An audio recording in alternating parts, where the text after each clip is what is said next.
Hey, what's up, fellas? I'm Malicious Female Fan Steve Malicious here with the Unihertz Titan Pocket. What happens when someone describes to somebody else what a BlackBerry is over the phone? And that's not necessarily a bad thing. We'll talk about it today on this edition of Steve Malicious Tech.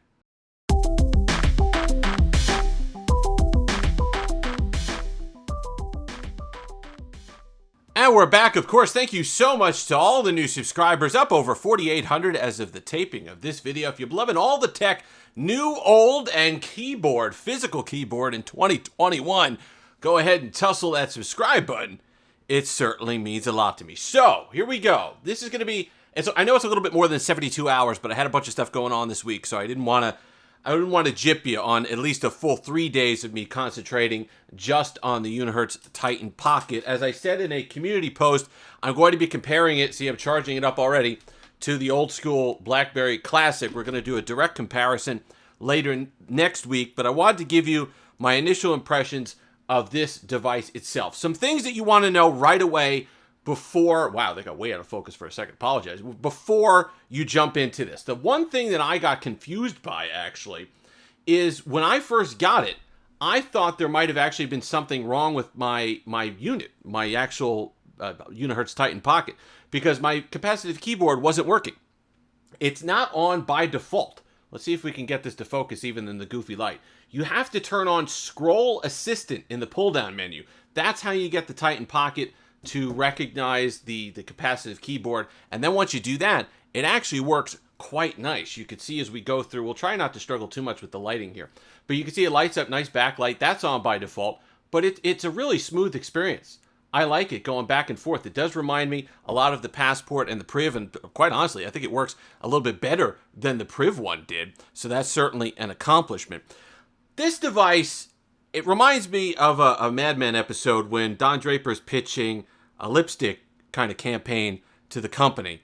And he says, I'm not here to tell you about Jesus. He either lives in your heart or he doesn't. Same thing. This phone isn't out here to convert anyone.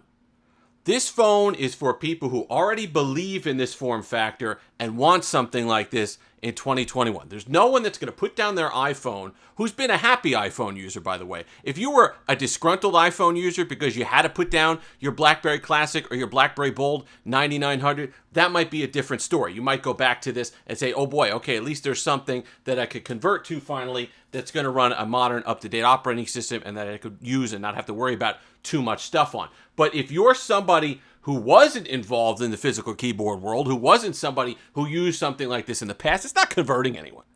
And that's not necessarily a bad thing. And like I said at the beginning, this was like somebody described a BlackBerry to somebody else over the phone, because you get kind of some goofy things about it. But at the same time, it's not a direct clone.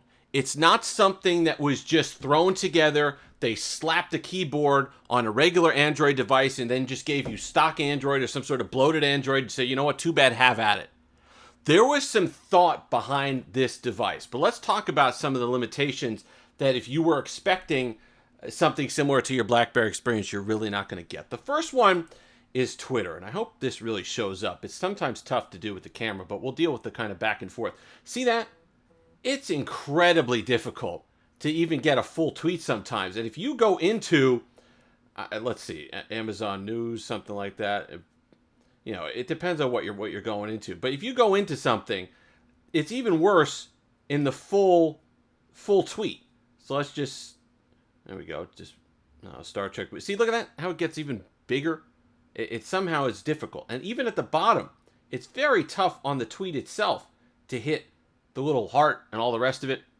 So it becomes incredibly difficult with stuff like Twitter. Where on your old BlackBerry, it was optimized a little bit better because BlackBerry OS only had to worry about devices of this size for the most part. So they were optimized, whereas Android is not. But I'll tell you this, though.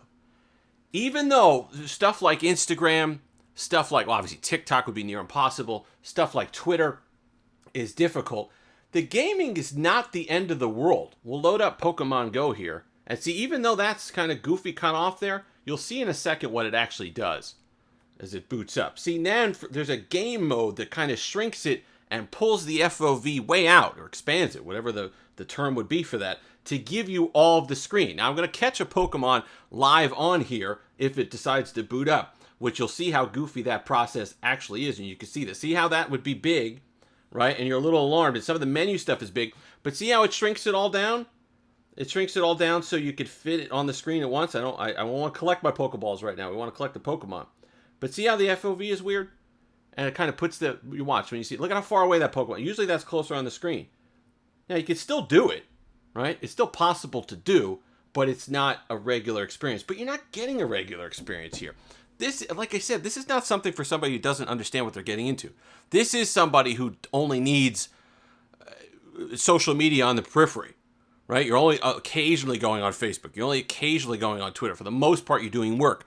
You're doing email. You like that typing experience. And let's talk about that keyboard, because the typing experience is excellent on this. You know, I'm not going to give it the full nod of the old school BlackBerry devices, but for somebody who's coming up with a keyboard to kind of mirror that experience, did a pretty darn good job. I understand it's not as clicky as the original one, which is fine because they had the water resistance there. It's a really nice feel to it. The typing, I didn't feel like a massive drop-off from the original BlackBerry devices. So if that's something you were concerned about, I don't think you're going to have an issue. The other thing you have to remember, $219, okay? I think the full price is a little on the goofy side. And they did that with the Unihertz Titan, the original as well. I thought the full price was getting a little to the high side. Whereas I think $250 would probably be the sweet spot for this. If you got a pre-order, you got to steal. Because even though you're giving up and you're compromising all those other things that you'd usually do on a phone, or most users, I should say, would do on a phone, what you are getting is an up-to-date 6 gigs of RAM and a relatively smooth, and part of that, listen, they're only pushing a 3.1-inch 720p display. So there's not a lot of intensity graphics-wise. So that Helio P70 is not having to do a whole heck of a lot. So the experience is actually a quite smooth, well-running Android 11 experience in 2021 for that price tag. Which, if you think of the competitors, usually you're getting 4 gigs of RAM in that price tag, and it's a pretty laggy experience. So for what it is, as long as you know what you're getting into, which you have to, this is a pretty good deal. The build quality is nice. I love it. It feels solid as can be. It's a little on the heavy side, but you know what? The fact that it's so, I guess, squat, you know, kind of stubby, it makes up for that. The weight, the center of gravity is really just in the palm of your hand, so you don't mind the weight that much of the device, so that's certainly not a downside, not disqualifying in any way. That's why I kind of said in the unboxing, we'll stick with that. It's not disqualifying. The rest of it, solid buttons. I like the programmable key. I left it as the flashlight. I think that's a really neat idea. They're good. They're clicky. They're responsive. The fingerprint reader is excellent so far. No problems. The only thing I would say, and this is a problem that the Key 2 had.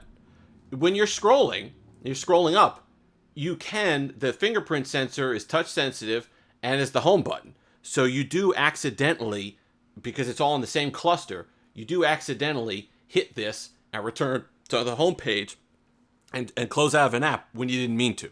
Okay? So you do that on occasion as you're scrolling. The other thing I noticed is that when you go to use the multitask button, we're trying to focus in, we're having focusing issues today. When you go to use the multitask button, almost immediately, it just might be my thumb size. See, look, I did that.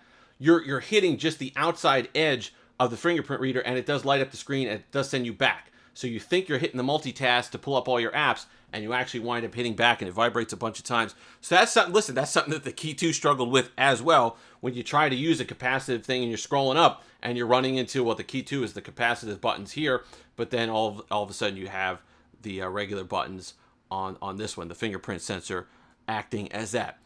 The stuff at the top, the front row, I know a lot of people were thrown off because of the muscle memory on the BlackBerry. You get used to it fairly quickly. And like I said, I was typing just as fast as I was on my Classic and my Passport within a few hours, and certainly within a few days, you have no issue there. The IR Blaster is awesome. I'm going to be testing that in the fuller review because I want to test it on this AC unit. My mother-in-law has an AC unit that maybe we'll try, and that's kind of cool that you could do on different things. But the app itself is really cool, so that would work. Headphone jack. Oh, the camera's there.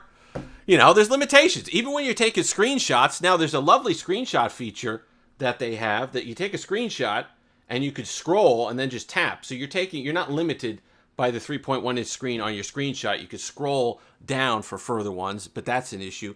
But like I said, they get around it in software. That's why I say it's not just slapped together Android. It's not just deal with the funky aspect ratio, deal with the quirks of different apps not working with it. They did put some effort into making it, scaling it to where it would look good and at least function for you on the 3.1-inch display. And that's something really, if that's my only takeaway, it's something that I was not expecting for them, that kind of thought to be put into it. Because, this is a smaller company. This is a boutique almost, a company, cell phone maker at this point.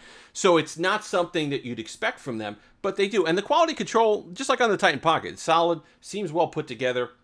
It's certainly big enough, so you have that. We're going to test call quality, speaker stuff, all that in the fuller review. Let me know if you have any questions below. I'll be testing the camera, but like I said, you're not getting this for that. If you're buying this, you know exactly what you're getting. You're getting a good texting experience, a good email experience, kind of a disconnect phone at this point as well, so you're not super into social media and all the rest of it, but you can still have your WhatsApp, you can still talk with your family, you're getting phenomenal battery life. I almost forgot about that. The first day I was getting close to 8-9 hours.